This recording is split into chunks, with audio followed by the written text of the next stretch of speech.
What's up, Rational Response Squad? No, I'm not done yet. And what I wonder if instead of facing off against Mikey from Growing Pains and Captain Banana, his sidekick, in debate, what if you had been confronted with somebody like, I don't know, Richard Swinburne? I'm sure you know who that guy is. Do you think if you faced off against a guy like that, it would be easy to make a lot of the claims you make about religion? Or would you have to get intellectual for a second? Would you have to really start hitting things at the basis level where belief is originated? Would you have to get a little more philosophical? Stop being so polemical? I wonder. Let me be the first to call for that debate. I'd love to see it. Rational Response Squad, it could be all three of you against Richard Swinburne, and I doubt he would mind taking 1-on-3 odds on that case. I'd love to see it, because I hope it would make you guys go back to the books a little bit and understand that you're being disingenuous with a lot of your argumentation. Can religion be defeated in argument? It sure can, but not by painting with such a broad brush as you're so fond of doing. I don't know if that's because you think that's the only way to get high visibility. Maybe. But who knows? You're getting the visibility. Now it's time to start boning up on your philosophy and your metaphysics and your epistemology and stop painting with such a broad brush. Think about it. Science, philosophy, and theology. Different fields, different methods of justification.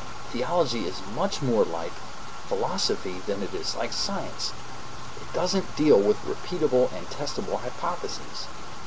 That's the domain of science. That's the purview of science. It's not the domain and purview of theology and philosophy. To continue to mistake that is to not really understand what you're going up against. It's like if I was to say, define truth, or define what truth is. Could you use a scientific argument to do that? No. The idea of what truth is underlies science. It's the realism versus idealism question. Do you hold to a realist analysis of truth? Or perhaps a verificationist? Or perhaps a utilitarian? These are philosophical questions. They're not scientific questions. They underlie science. They are not science proper. Until you understand that distinction, until you understand the gradation of knowledge and the gradation of ways of understanding knowledge and justification for belief, you will always be sophomoric in your approach. Think about that for a second. Think about how disingenuous you're being by painting with this broad brush. That's the third time I've said it because it's important. People who believe in these beings, these divine beings, they're not being irrational just because they can't give you some kind of repeatable, testable experiment to prove the existence of those beings, any more so than anybody that argues for either a realist or a utilitarian approach to the concept of truth is being disingenuous in the way in which they justify their belief. We're dealing with philosophical ideas, not scientific ideas.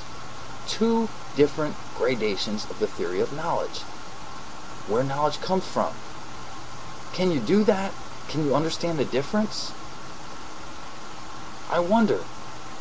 Because if you couldn't, a guy like Swinburne would destroy the hell out of you in a debate. So it's good enough for you to take that tact when you're dealing with people that are ignorant with 2-digit IQs. But what about when you're dealing with somebody that actually knows their stuff? Or somebody that actually has a logical background, a background in modal logic? Then what can you do? Would you be arguing out of your field then? Would you continue to pester him for scientific proofs to something that's obviously beyond the purview of science? You'd get eaten alive in that debate. So don't be continually disingenuous with the way you paint theists into a corner. It's ridiculous. It might work on the dummies, but is it going to work on the people with 3-digit IQs? The people that really have gone to school and understand the justification for their belief is not scientific in nature? I don't think so. Sharpen your blades. Otherwise, you're going to get in the wrong fight and lose and make an ass clown out of the entire movement. Is that what you want? Do you want to get completely owned and look like a bunch of high school dropouts? I don't know. Think about it.